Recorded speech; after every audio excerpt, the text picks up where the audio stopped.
a man is attacked in front of families and locals at North Bondi. There was just blood everywhere. Faced with a dilemma, Back Harry's up or stick with this bloke. will trainee Tommy make the right choice? I'm on my Pat Malone. Thrills, spills, His hairpiece is going to fall right off. 2K in the wind. Whew. The key to safety of the beach is teamwork. If we're not working as a team, things go wrong. like a chain, just one broken link can cause a failure in the lifeguard service.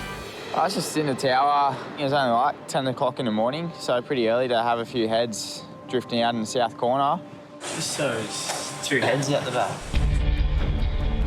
There were two Asian gentlemen drowning each other. The two men clamber over each other to stay afloat.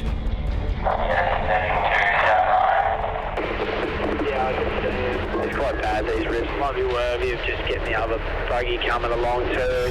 Yeah. The trainee, Tommy, he's really keen and eager to get out there. I do like it when you get asked for backup from a senior bloke, and it means he has faith that I can come down and help him out, and I've got to come through with the goods. As trainee Tommy races down, a nearby surfer helps out.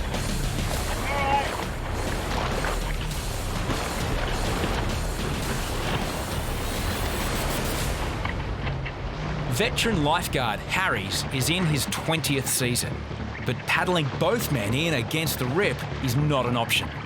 I've got two people on my board. They're both probably 80 kilos each. I need backup now. Before he can back up Harry's, something catches Tommy's eye. On my way down to back Harry's up, out of the corner of my eye, I just seen a head in backpackers that was really starting to tire.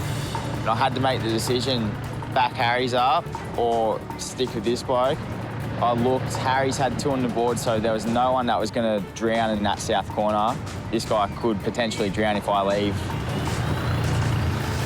Central, I might be in here at backpackers. Acting independently of senior lifeguards, trainee Tommy makes a decision. Harry's is unaware of the change of plan. I radioed through to get Tommy down to back me up, and he didn't turn up. You know, it's just, I'm on my Pat Malone.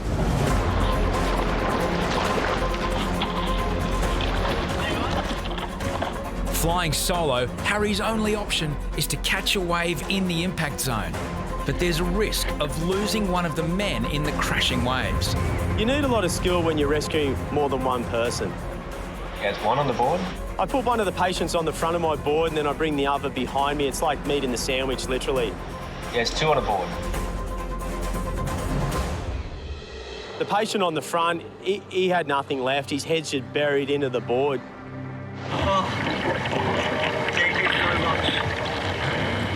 In the shallows, Harry's releases one of the swimmers. The men have no idea how challenging it was to rescue them, only that they're still alive. And I feel so dead. I feel like the wave is like suck me in. I can't even touch the ground, yeah. Harry's managed his rescue alone, but it wasn't by design. I didn't feel great about not being able to back him up, but Harry's is one of our best watermen, so if I didn't have faith in him doing that rescue, then I can't have faith in anyone. In a lifeguard job, it's essential that you work in a team environment. I know that Tommy was coming down to help me, but he found other people to rescue. I love Bondi! We love Bondi! At Bondi, beachgoers organise themselves into different areas. Yeah, the Bondi landscape changes with different people. The south end is usually surfers and the backpackers. The middle is generally people from the suburbs. And the northern end is mostly families. North Bondi is a really kind of calm, family-oriented area. Yeah, it's a magic little spot. Today, there's trouble in paradise. I was in the tower overlooking the beach when the call came in. Bondi Lifeguards, good morning. Whoa. Huh? We need to get down to North Corner. Someone's attacked another human. It was a really panicked mum, and she was just yelling down the phone, there's a man that's been attacked. How old is this guy that's all bloodied up? That's a police job. In his 30s, all right. Jules gets the call and she says someone's in a fight up at the northern end of Bondi Beach. I know straight away that's a police matter. Police, thank you. Okay, I'm sorry, I've got to go. All right, thanks, bye. Lifeguards, my name's Harry. Someone just got hit with like some guys Okay, came. we're on the cops now. Thank you very much. Bondi, it's at the northern end of the beach, I think. Near the ice cream van. Right next to the ice cream van. Information comes in that weapons were used in the attack. I wanted to leave this incident for the police to handle. Then Jules starts relaying the information that this guy's been quite injured. There was a weapon on the end of the stick. He's conscious, is he? Yeah. He's conscious? But he's not good. He's not good. And I knew that I had to get down to North Bondi to assist this man. Bondi's lifeguards have never encountered violence like this before. I see a massive crowd of people. I felt shocked. That sort of violence, you don't expect it ever. Run. It's one of those jobs, even when you're off duty, you're on duty. And Jake was down here and he gave me a hand. Is he on the ground still? Amongst shocked beachgoers, lifeguards find a seriously injured man lying on the concrete. When we got there, it was a pretty gruesome scene. There was just blood everywhere. Bondi Beach was the scene of a nasty brawl this afternoon when a gang bashed a man with a baseball bat that was spiked with nails. Apparently, this dude was just chilling and some gang guys came and beat him up with a baseball bat. It must have been about this round, solid bits of wood, and then at the end of it, they were like nails. Off-duty lifeguard Jake and senior lifeguard Harry's have never dealt with anything like this before. People are in shock, seeing a man on the ground and bystanders were actually just holding his head. Take deep breaths, matey. It was quite a large gash. He needed advanced medical care. So it's open in 3 spots. Yep. And I'm just holding it together. Was he knocked out at any stage? No, his consciousness is okay. He hasn't been Let's get some oxygen on him. He hasn't been. Just stay there. Just relax. 5 men, all using weapons, ganged up on this man. It was unbelievable. Like, I've never seen anything like that.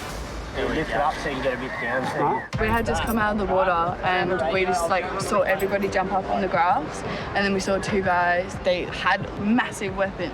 One was huge, terrifyingly big. He would have done enough damage with his fist, let alone a pole with had a rusty hook on it. They just didn't care. I'm still shaking. We're just going to relax you, mate. We're going to give you some oxygen, okay? As I'm treating this guy, I wanted the paramedics to get there rapidly as I could see the man fading quite quickly. Hey, guys. Got a large laceration on the left side of his eye. I've plugged it up. As paramedics stabilise the injured man, police set up a crime scene. This is really a dog act. This bloke's been mauled up here at North Bondi and, we've got children everywhere and this poor guy's life, he nearly lost it. He's so lucky. In my 20 years, I've seen stinks down on the beach, and this is the worst thing I've seen in the way of an attack down on Bondi Beach. A police investigation is underway to find the attackers. Once a year, Let's go! Bondi's lifeguards face off to see just who is the fastest on the service. It's a tradition that's been going for decades, and every lifeguard dreams of getting their name engraved into eternal glory. There's a competitive nature amongst the team, and everyone wants to sort of prove themselves, I assume, and a lot of the new guys maybe have a lot to prove. Lifeguards race in teams of 2. Each lifeguard will do 2 board paddles, 2 runs, and a swim. In total, the course is 6 kilometres long.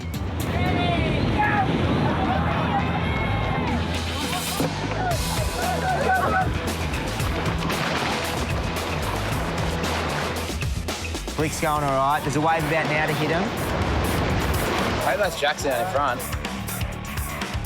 Bisho's up there. Bisho's in 3rd. That puts a bit of pressure on me. It's anyone's race.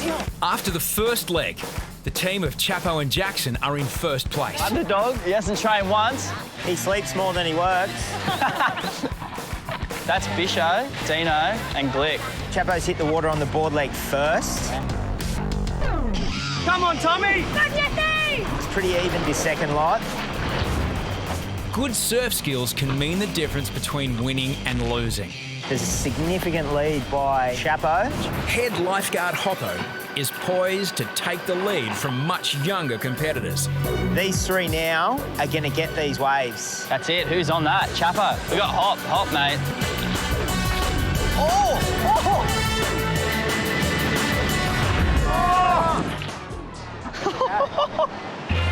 Hop and just got drilled proper. His hairpiece is going to fall right off. 2K in the wind. Whew.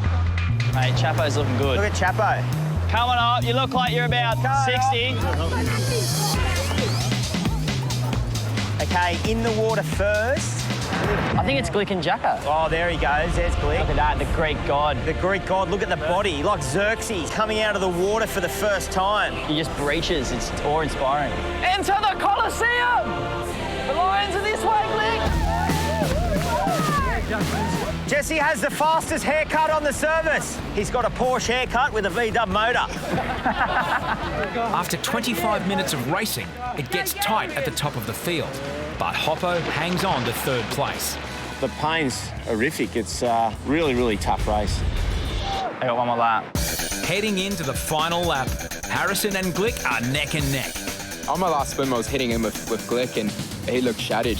This is a really big swim now. Glick and Harrison are pretty evenly matched in the water. Last leg, we just see out of the water Harrison Reid just climbing up the beach. I'm pretty sure, apart from Harrison actually getting the job here, that was probably the best thing that's ever happened to him. Tutsy's running for a burger on the finish line. This is it. Harrison and Troy, congratulations. Good work. That was the hardest race I've ever done in my life. You can't describe the pain. Jake and Queen, good work. Showing the team they've still got it, Hoppo and his teammate Bisho hold on for a podium finish. Oh, massive finish. Third, I know, okay. Yeah, sweet. No, that was a huge effort. Lucky you had Bisho, eh? Yeah. You try to be humble down here, you know, but like deep down I was actually proud of myself, you know. I came through the traineeship and now I'm a full-time lifeguard, and to take out the lifeguard race, it's a huge honour. I mean, I'm not going to lie, as soon as I finished, I rang the parents up and I had to tell them straight away. Dad didn't actually believe me, he thought he was geeing them up.